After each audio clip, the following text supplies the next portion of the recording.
akkam bultan sanbata gammachuu guyyaa eebbaa hunduma keessaniif haa ta'u.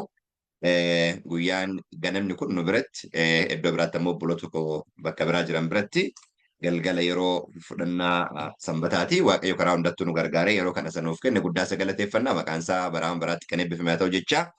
Har'a mata duree laallu waa'ee mallattoo wajjin kan wal qabatedha. Bara dhumaatti waaqayyo saba isaa Israa'eloonni illee Gibxiin keessaa gaafa bahuudhaaf mallattoon dhumaan ni godhe balbala isaaniitti mallattoo dhiigaa gochuudha. Mallattoo jechuudha. Isqeel boqonnaa 9 irratti illee badiisa Yerusaalemiitiif diigamuu Yerusaalemiitiif warra bu'an mallattoo itti godhe jedhame. Gaafa mallattoon itti godhamee jalqabamu mana qulqullummaa iddoo aarsaa irraa jalqabe jedhame. Mallattoon godhame jechuun gareen lamaa gargar bahuudha jechuudha. Kanaaf yeroo amma keessa jiru kun yeroo itti mallattaa'uti. Waa'ee mallattoo wajjin wal qabatee macaafni qulqulluun maal jedhaa? Ka jedhu bifa nama baay'eef nama hundumaafuu galuun bifa macaafa qulqulluutiin ilaalleetiin jenna. Kanaaf hundumti kennayyuu fuula waaqayyootti dhiyaannee kanaadhaan sagantaa keenya jalqabna. Achiin booddee immoo bal'inaan gara barnoota keenyaatti deebina. Kanaadhaaf hundi kennayyuu fuula waaqayyootti dhiyaanna. Guddaatti galateeffanna ololchi qabna waaqayyo abbaa keenya. Jaalala addaa nu jaallatteef harka kee nurra qabdeef. Maqaa ilma kee maqaa gooftaa Yesuus Kiristoosiitiin galanni siif haa ta'u. Nullee ijoollee jaalala kan kee dhadhaman warra jaalala kan kee qooddatan karaa ilma kee karaa gooftaa Yesuus Kiristoos hirmaattuu eebba keetii waan nu godhatte. Hafuura dhugaa hafuura qulqulluu hafuura ilma kee nurratti dhangalaasuudhaan qulqulluu koo ilmaan kee waan nu godhatte. Ijoollee keessa dhugaa taanee ijoollummaa keenyatti immoo akka abbaatti gara keetti siquudhaaf ganameeffannee dubbii kee sirraa qooddachuudhaaf dubbii kee soorachuudhaaf fuula keetti dhufneerra. Seenaa keenya jijjiiruun dhugaa dubbii keetiitiin nu haaressuun jaalala kan kee haa ta'u. Ofii keenyatti diina keenyattis dabarsitee nuun kennin yeroo kana dhugaa dubbii keetii nu barsiisi feetii kee haa raawwatu maqaa gooftaa Kiristoosis kadhannaa abbaa ameen. Tole waa keenya gaarii goonee galateeffannaa macaafni keenya qulqulluun yaadota mallattoo wajjin wal qabanii yaadota bu'uuraa kaayetiin jedha. Macaafni qulqulluu irratti hundoofnee ergaa baay'ee ilaalla jechuudha. Garuu kallattiidhaan iddoo garasitti deemuu koodha. Macaafa qulqulluu irra iddoo tokko akka wajjin ilaallu barbaada. Maatiyos boqonnaa lakkoofsa 24 irratti yaada dubbatu wayitu jira. Mee Maatiyos boqonnaa 7 lakkoofsa 24 irra yaada jiru laalleeti. Achiin booddee gara mata duree kiyyaatti deebi'eetiin jedha.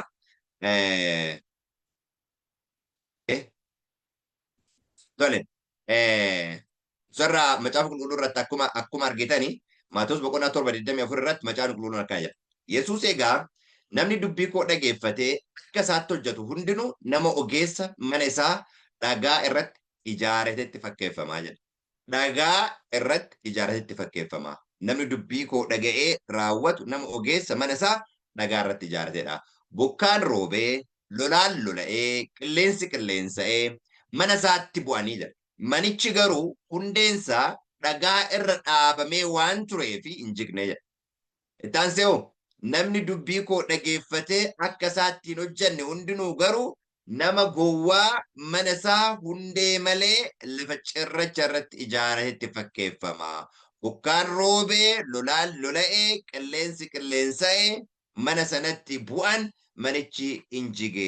Jiguunsaas baddu baasa ta'ee jira. Mata duree kana karaa biraatiin ilaalleerraa yeroo biraa waaqayyo nu gargaare bal'inaan diiteelii ilaalla ammaaf manni kun akka dhaabatuuf bu'uurri maalidha? Dhagaanni irratti ijaarame. Dhagaanni irratti ijaarame. Kanaaf ammallee mallattaa'u jechuun akka hin sochoonetti jabaatanii dhaabachuu jechuudha.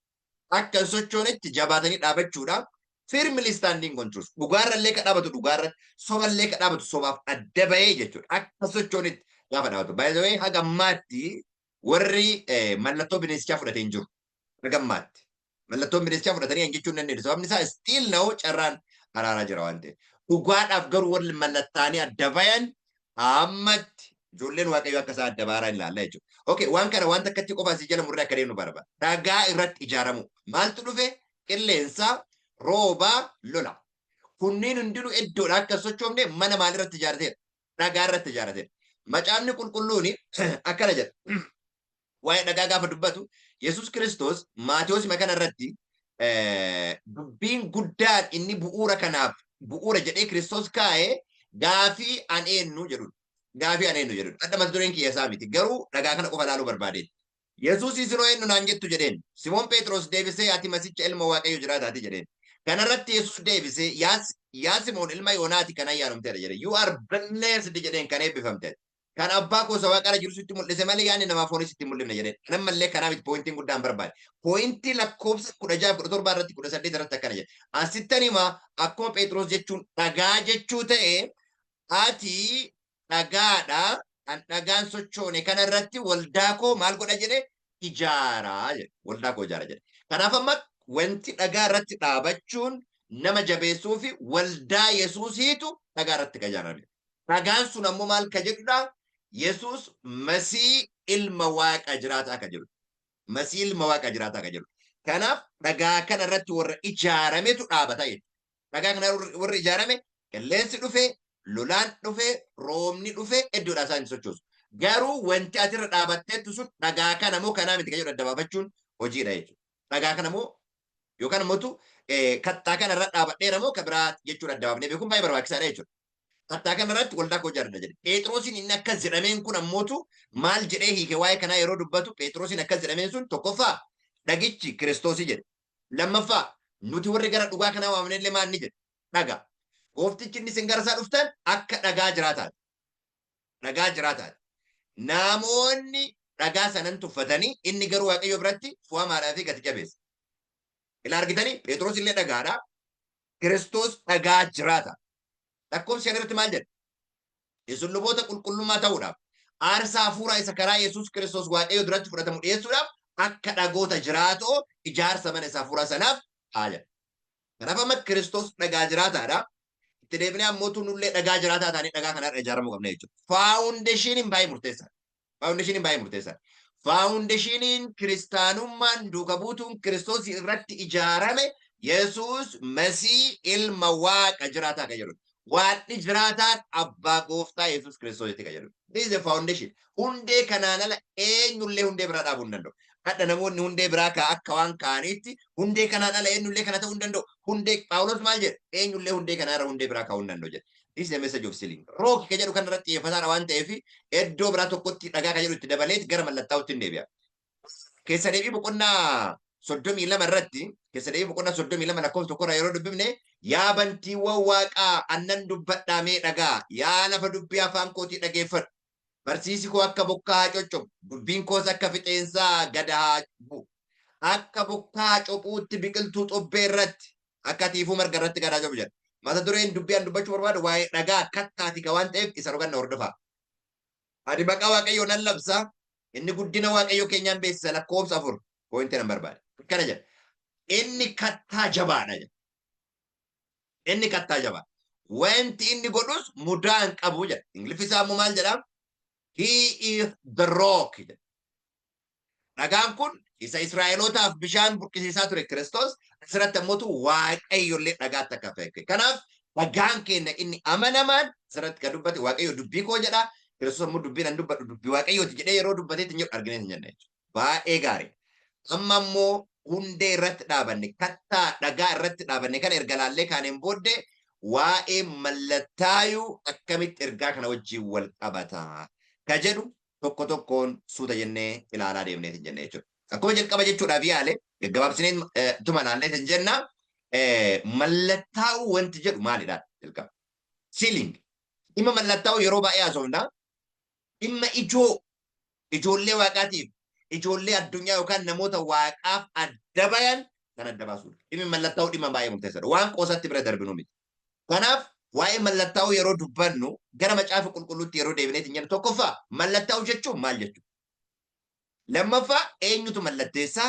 Sadi maaliidhaan mallattoofna? Arfaffaa ammoo eenyufaatu mallattaa?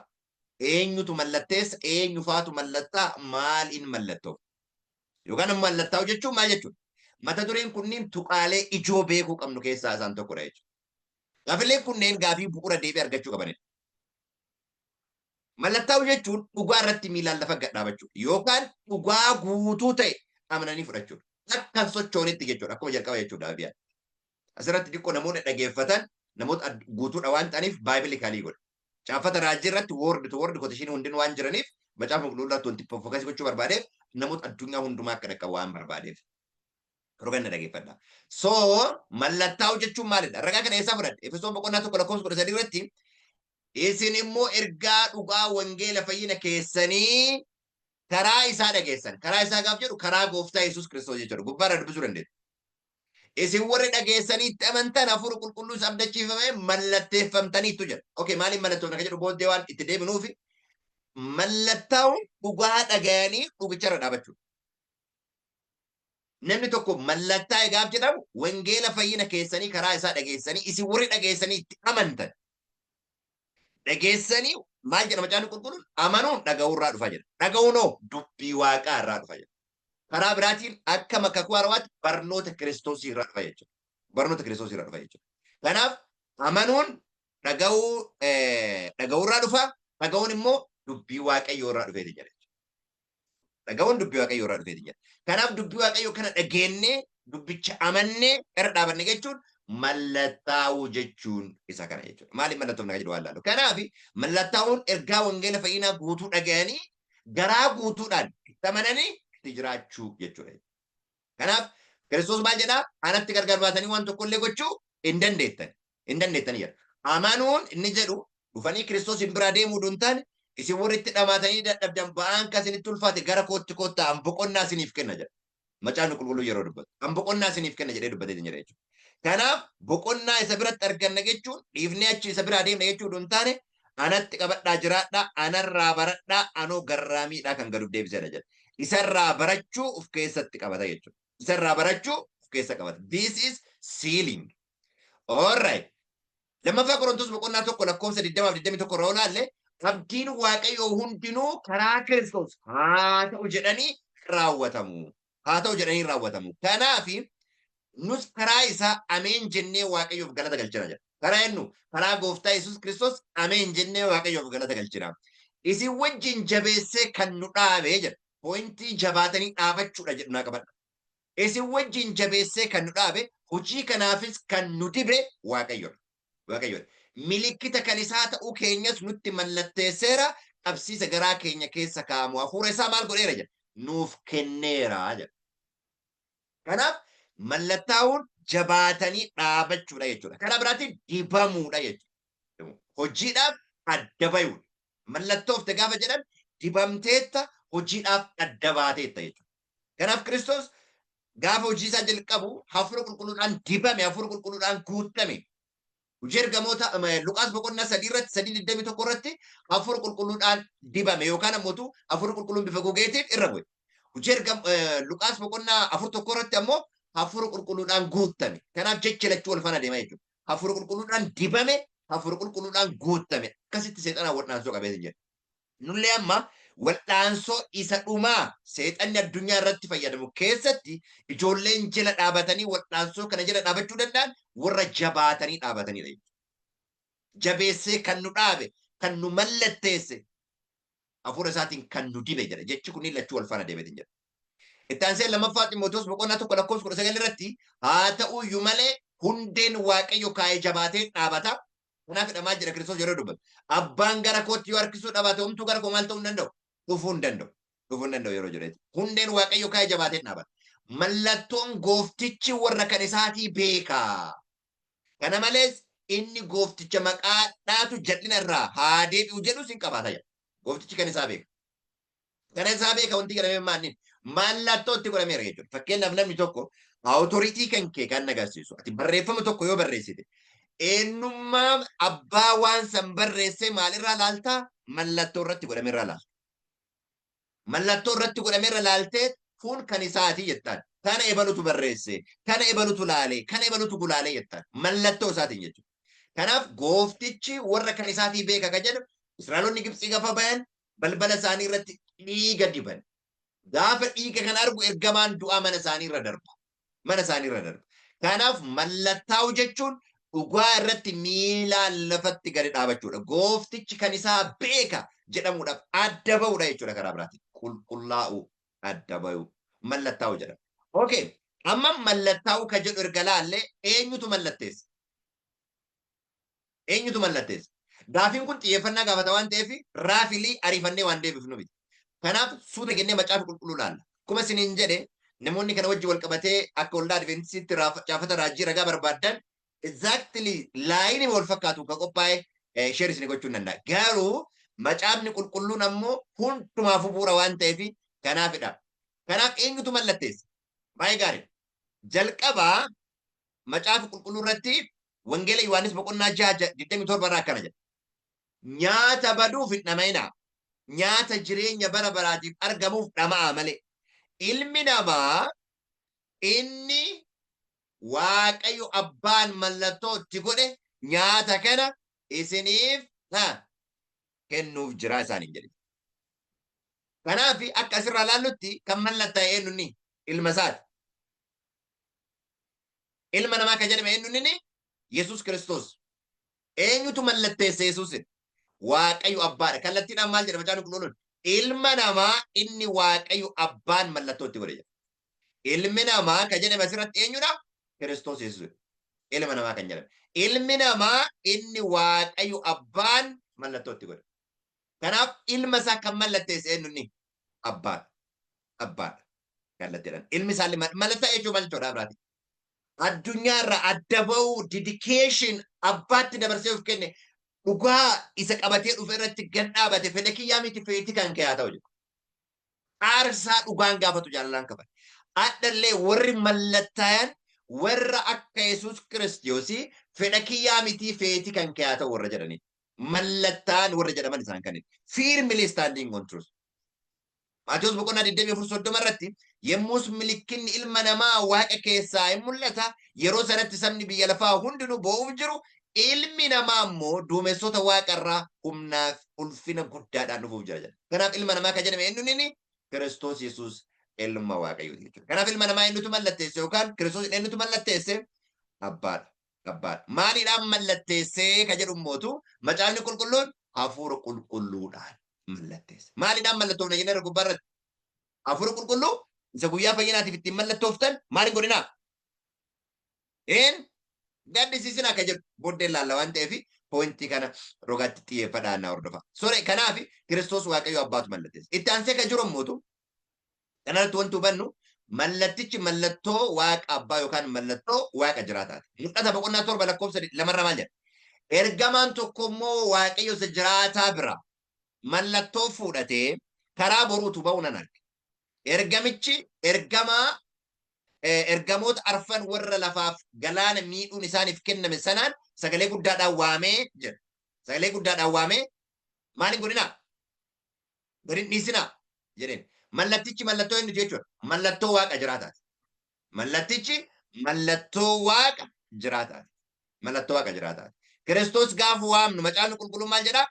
Ilma waaqa jiraataa jedha. Kiristoosiin ilma waaqa jiraataa jedha. Gaafa eenyu an jedheen Kiristoos Maatiyoos boqonnaa 16 irratti Simoon Phexros deebisee ati matichi ilma eenyuti jedheen? Ilma waaqa jiraataati jedheen. Ilma waaqa jiraataati jedheen. Kanaaf mallattoo waaqa jiraataa gaafa jennu kan abbaati jechuudha. Kan abbaa ammoo kan eenyuti? Kan ilma isaati. Wangeela Yohaannis boqonnaa 17:10 irratti kan kee hundinuu kan kooti, kan koos kan keetii jedhee waan dubbatuuf jechuudha. Mallattoo waaqa jiraataati. Ilaala. Wangeela Yohaannis boqonnaa 6:69 irratti miilaan dhugaa kanarratti waan gadhaabataniif duuka buutonni si dhiifnee gara eenyuu deemna jedhani. Si dhiifnee gara eenyuu deemna. Si bira jira dubbiin jireenyaa jedhani. Amma yeroo baay'ee barnoota barsiifamuu keessatti si dhiifnee gara eenyuu deemna si bira jira dubbiin jireenyaa kan jedhutu bu'uura ta'a. Okay, garuu bu'uurri sana caalaa bu'uura ta'u eenyu akka taate beekneerra. Sababni isaa eenyu akka ta'e beekneerraan dubbiin si biraa dhufu immoo maal akka ta'e beekneerraa wajjin dirqama wal qabatu. Si dhiifnee gara eenyuu deemna jedhee kee Phexros maal jedhe 6:69 nu isa tokkocha qulqulluu Waaqayyo akka taate amanneerra beekneerra jedha. Jechi kun Ingiliffaan maal jedhaa? And we believe and are sure that you are Christ, the Son of the living God. Kanaaf mallattaa'uudhaaf dhugaa ittiin mallatta'u nu beekuun dirqama jechuudha. Kiristoos exactly eenyu akkas erga beeka. Maal jedha yeroo dubbatu? Wangeela Yohaannis boqonnaa 4:22 irratti nuti waan hin beeknetti sagannu jedha. Nu waan beeknutti saganna fayyinni Yihuudoota keessaa dhufa jedha. Dhugaa kanaan jechuudha. Dhugaa kanaan kan inni by the way gaafa kana ilmi kiyya inni an jaalladhu jedhe Kiristoos kana ilmi kiyya inni an jaalladhu isa dhagaa gaafa jedhu exactly dhugaan kun dhugaan ittiin mallattaa'edha. Kanaafidha gaafa boqonnaa 4 keessatti gammoojjii keessa ture seexanni gaafilee kanniin kan inni gaafate yoo ilma waaqayyoo taate jedheen yoo ilma waaqayyoo taate jedha gaafataa ture. Dhugaan kun kan abbaan mirkaneesseera. Inni immoo dhugaa kanarra fiilmiin dhaabate. Dhugaa kana mariitti dhiyeessine seexana wajjin. Nullee hadha dhugaa kana dhugaa Kiristoos Yesuus ilma waaqa jiraataati jedhu. Dhugaa hundee irratti ijaaramnee dhaabannee hin jenne waldaa kiyya asirratti ijaaradha Kiristoos jedhe kana wamaafuu dabarsinee hin kennu jechuudha. Kanaaf Kiristoos mallattoo kan waaqa jiraataati. Kiristoos immoo ilma waaqa jiraataati. Kiristoos ilma waaqa jiraataati. Mallattichi mallattoo waaqa jiraataati. Kanaaf amma namni tokko gaafa mallattaa'e Kiristoosiin ofirraa mul'achuu qaba jechuudha. Mallattaa'e namni tokko jechuun jireenyi isaa akka Kiristoos ta'a jechuudha. Dubbiin isaa akka Kiristoos ta'a jechuudha. Okay. Kanaaf iddoo biraatti ammootu mul'ata boqonnaa 7 lakkoofsa 7 lamarraa yoo kaafne ergamaan tokko immoo waaqayyo isa jiraataa biraa mallattoo fuudhee karaa boruutu ba'u nan arge. Ergamichis ergamoota arfan warra lafaaf galaana miidhuun isaaniif kenname sanaan sagalee guddaadhaan amma nuyi adda hojjettoota waaqayyoo keenyatti mallattoo goonutti. Eeshi Kiristoosin kan mallatteessi eenyudha jenneera? Abbaadha. Kiristoosin kan mallatteessi abbaadha jenneera. Sababni isaa exactly wangeela Yohaannis boqonnaa 6 lakkoofsa 27 irratti isa abbaan mallattootti godhe waan jedhu. Nu ammoo eenyutu mallatteessi? Ergamoota waaqayyooti. Ergamoota waaqayyooti. Amma nuyi adda hojjettoota waaqayyoo keenyatti maal goonutti? Mallattoo goonutti. Lafa galaana mukas maaliin godhina? Hin miidhina isaaniin jedhame.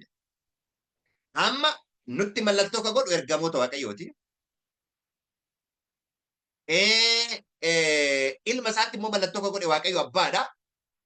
Mallattichi mallattoo waaqa jiraataati. Sababni isaa abbaa irraa maddee akkasumas immoo ilma isaa karaa ilma isaa gara keenya waan dhufu.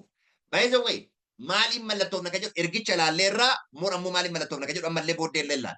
Ergaa dhugaa wangeela fayyinaa dhageettanii warri ittiin mallattooftanii jedhee jalqabne waan ta'eef. Dhugaa dhageennee dhugichaan mallattaa'u. Dhugaan kun akkamii gara keenya dhufadha? Dubbiin baay'een. Dhugaan kun akkamii gara keenya dhufa?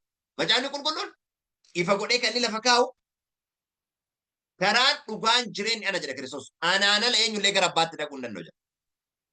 Gara abbaatti dhufu jedha. Abbaan illee karaa ilma isaa malee gara keenya dhufu. Gara keenya dhufu. Mul'anni boqonnaan tokko lakkoofsi tokko immoo kana kileer godhee nutti. Mul'anni boqonnaan tokko lakkoofsi tokko akkamitti ergaan gara keenya akka dhufu lafa nuu kaa'a. Mul'ata boqonnaa tokko lakkoofsa tokkorraa waan tokkoon isiniif qoodeen gara ergaa mallattaa'u jedhu kenna xumurutti itti fufuutti deebina jechuudha. Okay. Mul'ata tokko tokkorra maal jedha? Kun mul'ata Yesuus Kiristoos. Kun mul'ata eenyuti? Mul'ata Yesuus Kiristoos. Okay. Mee kalari itti godha. Kun mul'ata Yesuus Kiristoos. Well. Isa inni wanta dafee ta'uuf jiru hojjettoota isaatti agarsiisuudhaaf eenyu biraa argateedha jedha. Waaqayyo biraa argateedha. Inni immoo ergamaa isaa waaqarraa ergee ergamaa isaa waaqarraa ergee achiin booda hojjetaa isaa eenyutti beeksisa? Yohaannis. Baay'ee gaarii. Okay. Kanaaf amma akkamitti ilaallaa? Waaqaaf nama jidduu ka jedhu. Yesuus Kiristoos kun mul'ata Yesuus Kiristoosiiti. Isa inni wanta dafee ta'uuf jiru hojjettoota isaatti agarsiisuudhaaf waaqayyo biraa argateedha. Madda waaqayyoon biraa dhufee inni ammoo ergamaa isaa ergee Yohaannisitti beeksisa. Cheeniin kun uumaa boqonnaa 28 keessa illee jira. Yaaqoob dhagaa boraafatee akkuma rafeen maslaaliin Yaaqoobiif waaqayyo wal qunnamsiisuun ture ergamoonni waaqayyo immoo irra ol kuraa gabbaa ture. Amma dhugaan nu ittiin mallatteeffamnu ka jedhudha amma wanti guddaa laala.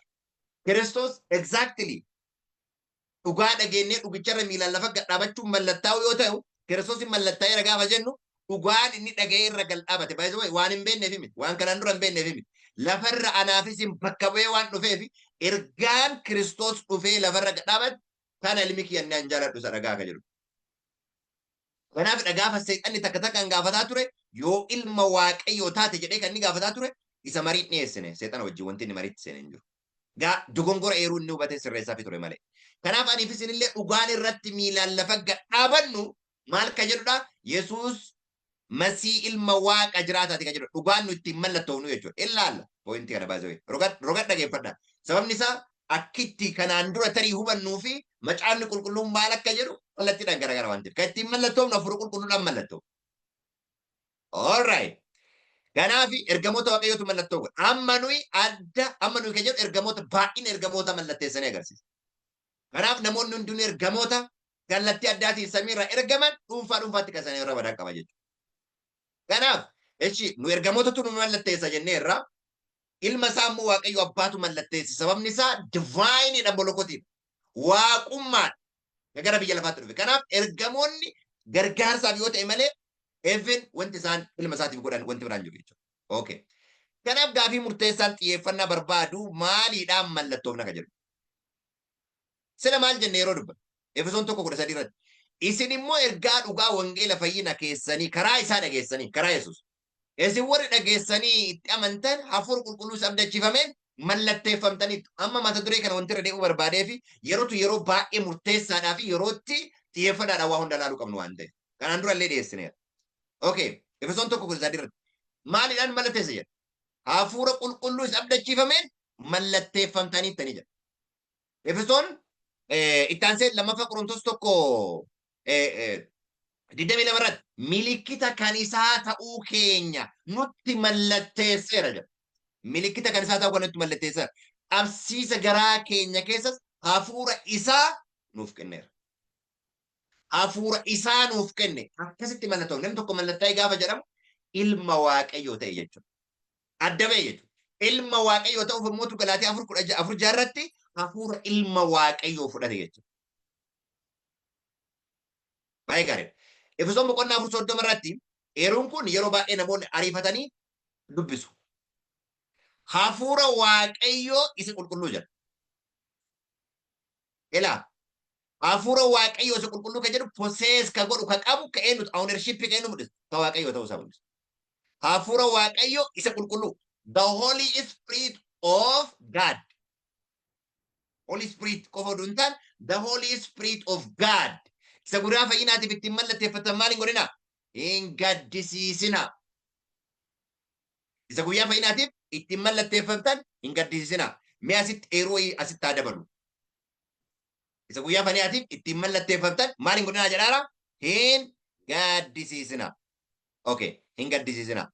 Well, mee eeroo kitaaba raajii irraa waan fudhatame yeroo diqqama hin gaddisiisina kan jedhu kana bifa garagaraati yeroo baay'ee namoonni waan hubatanii fi mee caafanni raajii waan jedhu yookaan namoota ispeeshaalii keessaanuu adventistii taatanii fi kooteshiinota wayii wal faana isitti haa dubbisu. Sirra laala. Kunoot maal jedha kitaaba Ingiliffaan sirra maal jedha? And grieve not the Holy Spirit of God, whereby you are sealed unto the day of what? Redemption. Holy Spirit of God. Hafuura qulqulluu waaqayyoo jedha. Inni kun caafata raajii irratti illee review in the Herald February 25/19 irratti let your conversation be of such a nature that you will have no need to repent of it. Bakka waan irraa qalbii jijjiirrachuus hin barbaachifne clear ka ta'e dubbadhu jedha. Grieve not the Holy Spirit of God whereby you are sealed unto the day of redemption. Itti aansee maal jedhama illee review in the Herald July 5, 1898 paragraph 7. Oh, how we grieve the pure Holy Spirit of Christ. Hafuura qulqulluu Kiristoosii jedha. Hafuura qulqulluu duntaan hafuura qulqulluu Kiristoosii keenyu akka ta'e. Hafuura qulqulluu Waaqayyo. Sababni isaa Waaqayyo qulqulluudha. Hafuurri isaa hafuura qulqulluudha. Kanaaf hafuura qulqulluu kana fudhannan. Kiristoos qulqulluudha. Hafuurri isaa hafuura qulqulluudha. With our defiling sin, we are not to prepare for the appreciation of the Holy Communion with Christ and with one another, unless we are cleansed by His efficacy. Yoo kanaan hin jijjiiramne qophaa'uuf hin dandeenyu jechuudha obboloota koo. Kanaaf wanti ittiin mallattoofneet hin jennu maalidha jenneerraa? Hafuura qulqulluu waaqayyooti. Hafuura qulqulluu waaqayyooti. Ilmillee kan ittiin mallattaa'e isa, nullee kan ittiin mallattoofnu isu. Kanaaf Kiristoos seerri abboomiin waaqaas akkasuma nutis dhalli namaa warri isaaf adda bayan hafuura qulqulluudhaan kanaan maal ta'an mallattoofne. Amma waan yeroo baay'een ajaa'ibu tokkotu jira. Isaayyaas 8:16 maal jedha? Egaa waa'ee abboomii waaqaaf kan caafame akka jedha. An dubbii kanatti dubbii kana walitti nan qaba. Fuula bartoota koo duratti abboomii kanatti maal godha jedhaa? Mallattoo godha. Abboomii kanatti mallattoo godha. Kanaaf abboomii waaqayyoo mallattaa'eera Abboomii waaqayyoo mallattaa'eera Mallattaa'eera jechuun maal jechuudha? Wanti tokko mallattaa'eera jechuun maqaa abbaa mallatteessee ofirraa qaba. Aangoo isaa qaba. Iddoo inni bulchullee of keessaa qaba. yookaan ammoo humna bulchiinsa isaa daangeffama isaa jechuudha. Fakkeenyaaf Dr. Abiy Prime Minister of Ethiopia yoo jenne mallattoo isaa yoo ilaalle muummee ministeera Itoophiyaa jedhama. Maqaan isaa Abiy, aangoon isaa muummee ministeeraati. Bulchiinsa yookaan aangoon isaa lafti bulchiinsa isaa Itoophiyaati. Kanaaf abboomiin waaqayyoo mallattaa'eera. Guutuun guutuutti baay'ee abboomiin waaqayyoo mallattaa'eera gaafa jedhu abboomii guutuudha kan mallattaa'e. Tokkoffaan illee mallattaa'eera. Tokkoffaa qabee amma kurnaffaati kan mallattaa'e. Abboomii ofii erga guutuutti barreessee ka'e waaqayyo maal godhee mallattootti godhe. Mallattootti godhe jechuun maal jechuudha? Hankootii jedhee adda baase jechuudha. Ilmi isaa mallattaa'eera sila yoo argineerraa aniif isinillee mallattoofna. Ilmi isaa wanti kun waan ajaa'ibaa. Ilmi isaa kan isaati. Seerri isaa kan isaati. Nullee karaa ilma isaa kan isaa taana jechuudha. Kanaaf ilmi isaa afur qulqulluudhaan mallattaa'e. Seerri isaa afur qulqulluudhaan mallattaa'e. Nullee afur qulqulluudhaan mallattoofna jechuudha. Dhaggeeffadha. So gara mallattoo waaqa jiraatti gaaf dhufne ba'uu boqonnaa 20 lakkoofsa 10 irratti guyyaan inni torbaffaan garuu sanbata ana waaqayyo keetiif. Ana waaqayyo keetiif gaafa jedhu maal jedhaara jechuudha. Ana waaqayyo keetiif. Sirratti aboonan ani waaqayyoodha jedha. Ani waaqayyo maal keetiif iddoo tanatti kan barbaadamu. Ana waaqayyo maal keetiif gooftaa keetiif. Gooftaa kan jedhu aangoo isaati. Authority. Waaqayyo maqaa isaati. Inni waaqayyo. Aboon isaa immoo sirratti maalidha? Gooftaadha. Gooftaa keetiif. Eegamuudhaaf ana guyyaa maalii jedha? Guyyaa sanbataa. Namoonni baay'ee waa'ee guyyaa kana kallattii garaagaraatiin qabu. Namaaf galee galuullee dhabaatee macaafni qulqulluun waaqayyo mallatteessee kan adda baas abboomii isaa keessaa tuqaan tokko hin badu. Baay'ee mallattoon waaqayyo irraa ka'e jechuun abboomii waaqayyo gatiin qabu. Waaqayyo abboomii ofii kennee gaafa jenne abboomii isaa mallatteesse. Keessaan immoo mallattoon isaa inni mallatteesse eessarra oola guyyaa sanbataa keessa jira. Maaliif akkas jedhe? Jechoota qara guyyaa irratti mallattoo hiikaa mallattoo jedhu sana waan arginu. Guyyaan inni torbaffaan garuu sanbata ana waaqayyo gooftaa keetiif eeggamudha. Ati ilmi kee, intalli kee, hojjataan kee, hojjattuun kee, horiin kee, galaan kellaa kee keessa jiru isatti hojii tokkollee maal hin godhin hin hojjetin. Ani waaqayyo jedha. Maal jennee qara waaqayyo ka jedhu isaadha eenyummaa isaa kan ibsudha. Guyyaa ja'a keessatti bantii waaqaa yookaan samiif lafa galaana wanta isa keessa jiru hundumaa uumee aboon isaa gooftaadha uumaa guyyaa torbaffaatti nan boqadhe. Kanaaf an guyyaa torbaffaa maal godhe jedha? Naan eebbise nan qulqulleesse jedha. He blessed in the sanctified. Okay. Kanaaf maal laalleetiin jenna? Waaqayyo abboomii isaatti mallattoo godheera. Ilma isaatti mallattoo godheera. Ilma isaatti ofii isaatii mallattoo godhe. Abboomii isaatti ammootu karaa ilma isaa karaa gooftaa Yesuus Kiristoos mallattoo akka ta'e. Sababni isaa seera isaa gaafa barreessee Museetti kennu yeroo hundumaa karaa ilma isaati waan ta'eef. Nu uumellee wanti hundinuu karaa ilma isaati. Kanaafidha iddoo tokkotti isin dubbiseetiin jedha. Gaara Siinaa irratti yeroo abboomiin kurnanii Museetti kennamu, gaara Siinaatti gaafa abboomiin kurnan Museetti kennamu, namoota waldaa Adventistii keessa jirtanii yookaan waldaa Adventistii taataniif caaffata raajii namoota fudhataniif karaa biraatiin gaara Siinaa gubbaa irratti the father and the son stand side by side. Macaan qulqulluu yeroo kitaan raajii yeroo dubbatu. Abbaanii fi ilmi wal maddii dhaabbatanii seera kana Museetti akka kennan macaan qulqulluu lafa kaayatiin jedha jechuudha. Kitaan raajii lafa kaayatiin jedha. What does that mean? Waaqayyo yeroo hundumaa waan hundumaa kan inni raawwatu karaa eenyuti jechuudha. Karaa ilma isaa, karaa gooftaa Yesuus Kiristoos akka ta'e akka laallu jechuudha. Alright. Mee akka afaaniin dubbadhee isinitti hin fakkaanne iskiriin irratti sheer godheen achiin booddee gara qayyabannaa kennaatti deebira jechuudha. Ilaalaa kunoo waan jedhu. Akkuma sila isin jedhe warra Adventistii taataniif. Alright. Sababni isaa audiyansiin nama garagaraati waan ta'eef. Maal jedhaara? With the father at Tyre. When the Israel come to Sinai, he took occasion to refresh their mind in regard to his requirement. Christ and the Father standing side by the side. Waaqa sadii miti gatti kenne abbaa filma. Side by side up on the mount with a solemn majesty proclaim the 10 commandments.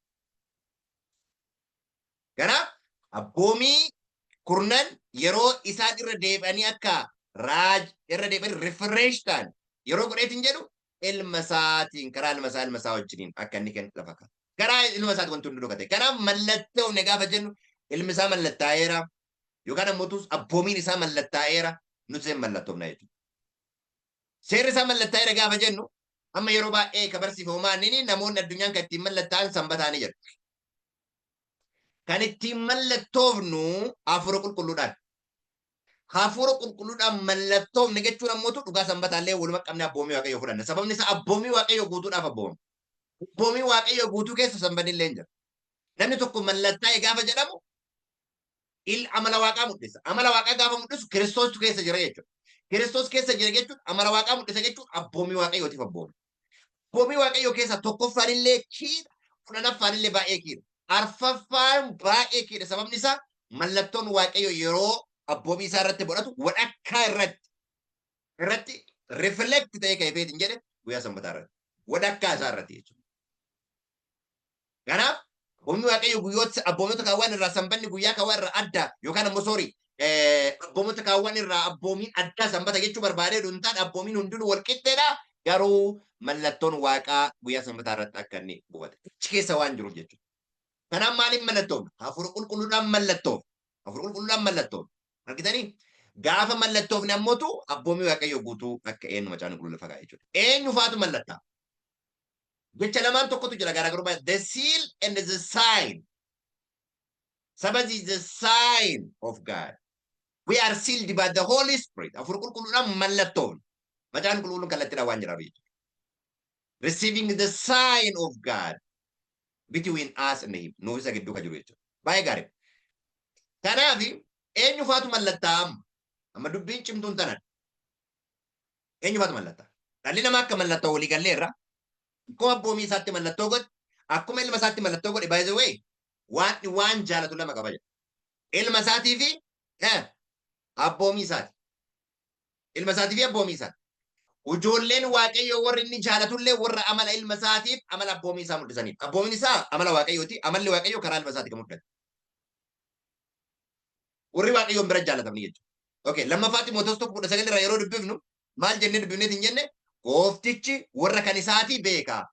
Kana malees namni goofticha maqaadhaan dhayatu jal'ina irraa haa deebi'u kan jedhu caafameera jedha.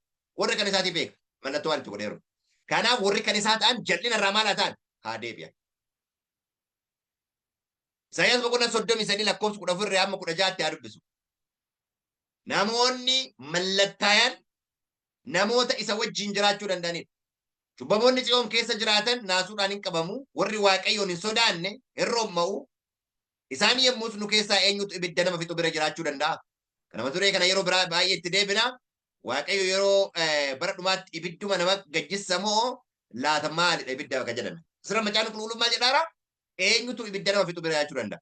Karaa biraatiin nu keessaa eenyutu ibidda hin dhaamne obsuu danda'a. Namoonni baay'een ibidda hin dhaamne ibidda nama fixu wajjin kan bara baraan jiraatu eenyu jedhanii barsiisu. Cubbamoota jedhanii barsiisu. Cubbamoonni garuu ibidda nama fixu ibidda hin dhaamne obsuu hin danda'an.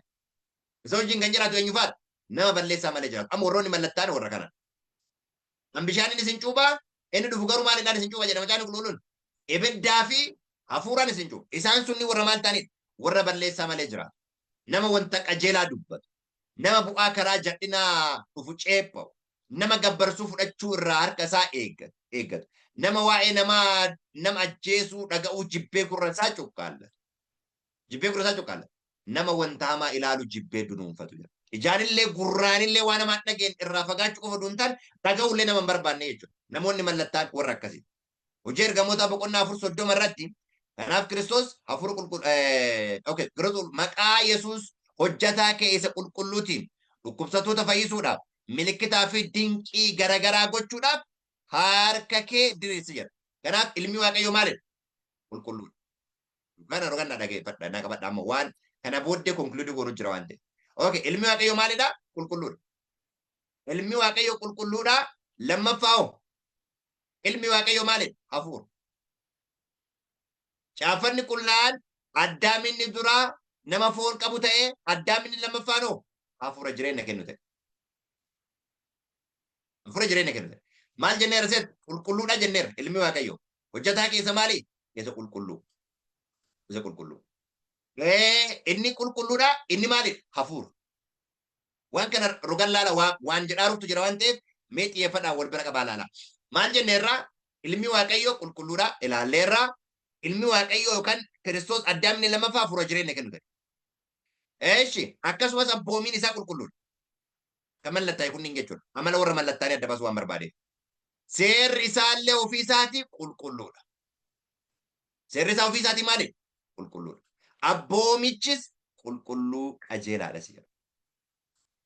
Amma abboomiin waaqayyoo qajeelaadha qulqulluudha kan jedhu ilaalleera. Itti aansinoo seerri hafuuraa inni karaa Yesuus Kiristoos nama jiraachisu seera cubbuu isa du'atti nama geessu jala nu baaseera. Maal jechuudha kun? Seera hafuuraa inni jennu seerichatu jijjiirame oduu hin taane inni jalqabaa seerri kakuu moofaa keessatti yoo seera kanan eega hin fageegetti seerri maalis si geessa kallattiidhaan du'a si geessa. Seerri cubbuu sitti agarsiisa. Yoo ati cubbuu kan kee beektee fala kadhattu ta'e jireenyaaf seera hafuuraa jenna jedhu. Yommuutu gara itti hidhattuun filattu ta'e gara Kiristoosiin dhuftu ta'e. Seerichi seera maalii jedhama? Seera du'aa jedhama. Amma nuti seera du'aa oduu hin taane seera hafuura jala jirra. Kayoo cubbuun keenya nutti mul'ate gara itti hidhannu qabnu jechuudha. Kanaaf seerri isaa hafuura, seerri isaa qulqulluu. Baay'ee gaarii. Tokkoffaa Phexros boqonnaa tokko lakkoofsa 15 irratti akkasumas namni lammata dhalate dhimma lattaa qulqulluu akkasumas hafuura ta'a. Namni lammaffaa dhalate jechuudha. Inni isin waame qulqulluu akkuma ta'e isinillee maal ta'a? Qulqulluu ta'a. Kanaaf warri mallattaa warra maal ta'anidha? Warra qulqulloota. Qulqulluu ta'uu jechuun maal jechuudha? Adda bahuu jechuudha. Waaqayyo guyyaa sanbataa inni eebbisee qulqulleessee gaafa jennu maal godha jechuudha? Adda baasee jechuudha. Adda baasee jechuudha. Eeshi. Tokkoffaa Phexros boqonnaa 2 lakkoofsa 9 irratti maal jedha? Isin garuu qomooffamaa luboota mana mootummaa saba qulqullaadha. Warra dhuunfaa waaqayyoo ta'anidha. Saba maalidha jedha? Saba qulqullaadha. Saba qulqullaadha. Okay, waaqayyo hojii isaa isa dinqisiisaa akka laffisaniif isin waame jedha. Itti dabalee nama foonitti kan dhalate foonii hafuuratti kan dhalate hafuura. Pointii kanneen lamaan akka hin dhagaye. Lammaffaa dhalachuu addunyaa irraa du'u gaafata. Qulqulluu hafuura. Iddoo tana kan barbaade. Hafuuratti kan dhalate maalidha jenneerraa? Hafuura. Hafuura. Pointii kana hubannaa laala. Hafuura. Argitanii? Qulqulluu hafuura. Qulqulluu hafuura. Qulqulluu hafuura. Kanaaf namoonni mallattaan namoota amana kanneen guutanidha. Namoota lammaffaa dhalatan namoota qulqullaanii Kiristoositti qabamanii jiraatanidha. Warri mallattaan. Waan ittiin mallattoofnu argineera. Hafuura qulqulluudhaan akka mallattoo. Okay, ergaa as keessatti ijoo jala muruu qaba. Jala muruu barbaadu tokko jiraate.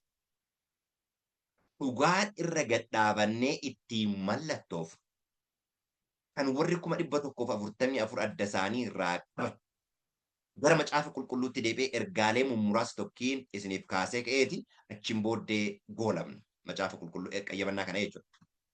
Mul'ata boqonnaa 14 lakkoofsa tokkorraa kaafnee akkuma eeruu seensaa irratti ilaaluudhaaf yaalleet hin jenne akkana jedha macaafni qulqulluun.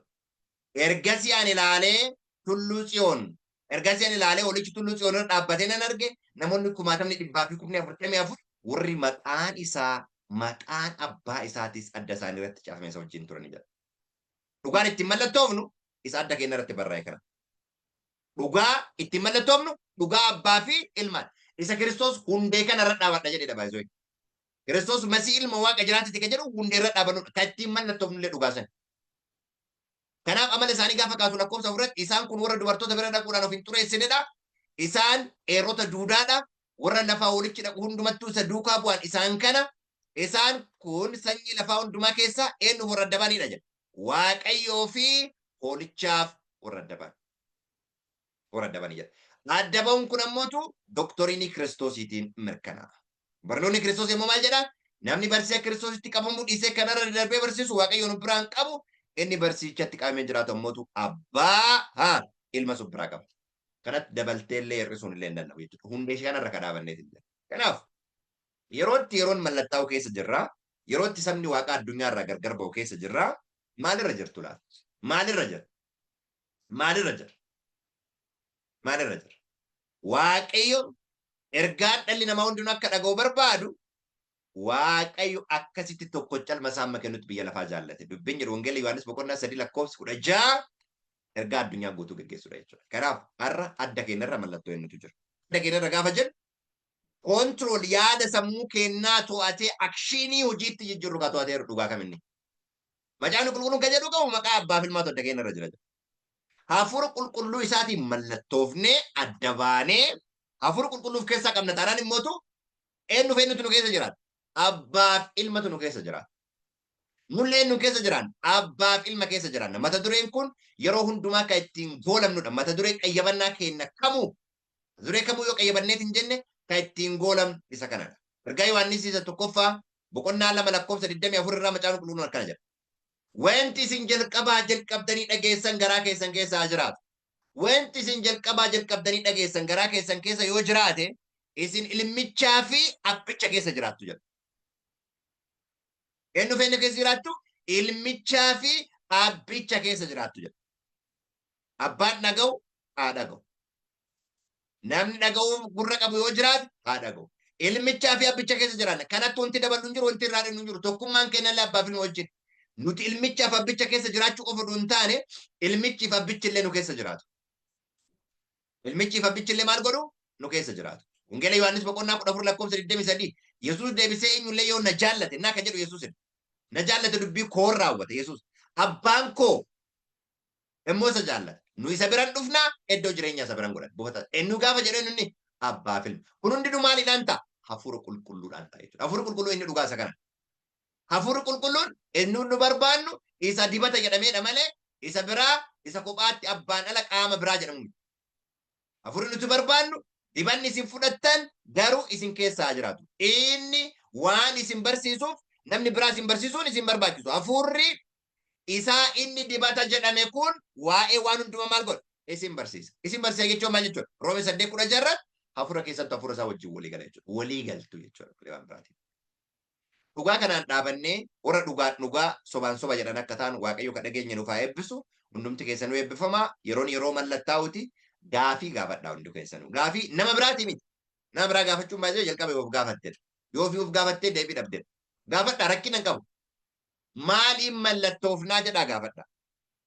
Maaliin mallattoofnu? Eenyutu mallatteessaa? Wanti ittiin mallattoofnu maalii? Ka jedhu. Namoonni baay'een hafuura qulqulluutu mallatteessaa jedhan. Hafuura qulqulluu miti ka mallatteessu. Hafuura qulqulluu mallattoofna malee. Hafuura qulqulluu mallattoofna. Hafuura qulqulluutu mallatteessaa ka jedhu ta'e hafuura qulqulluu maaliin mallatteessa? Hafuura qulqulluu mallattoofna gaafa jenne garuu abbaan ilma isaa hafuura qulqulluudhaan mallatteesse. Nullee hafuura qulqulluu mallattoofna kanaaf amala abbaaf ilmaa agarsiifna baay'ee. Kallacha keenya irratti mallattoo abbaaf ilmaatu mul'ata jechuun warri garee kaanii ammootu baay'ee ergaa ergamoota isaanii booddeetti deebina. Yeroo biraa warroonni ergaa ergamoota isaanii lallabuu danda'an warra mallattoo kana qaban qofan. Warra mallattoo abbaaf ilmaa qaban qofan. Ittillee daballaan irraallee hirribnaan ergaan ergamoota isaanii sin ilaallatu. Hin ilaallatu. Jaalanne jibbinee. Nu liqinfamuu dhabaate ergaa ergamoota isaanii warri lallabuu danda'an warra mallattoo abbaaf ilmaa adda isaanii irraa qaban. Amalli isaanii abbaaf ilma warra mul'isudha jechuudha. Ergaa kanatti akka jiran waaqayyo dhageenya nu haa eebbisu kadhata kadhannee sagantaa kana goolabnee booddee keessan mariitti fufna. Guddaa si galateeffannaa ololsi qabna waaqayyo abbaa keenna jaalala addaan nutti agarsiiftee harka kee nurra qabdee yeroo kana isa nu geetteef dhugaa kee dhugaa dinqisiisaa akka barruufillee isa nu gargaarteef maqaa ilma kee maqaa gooftaa kiristoostiin galanni siif haa ta'u siif adda baanee addunyaa keessatti eenyummaan keessa dhugaa akka addunyaatti nu gargaara fedha kee raawwadhu maqaa tokkocha ilma keessatti biyya lafaa jaalatteen si kadhannaa yaa abbaa. Ameen.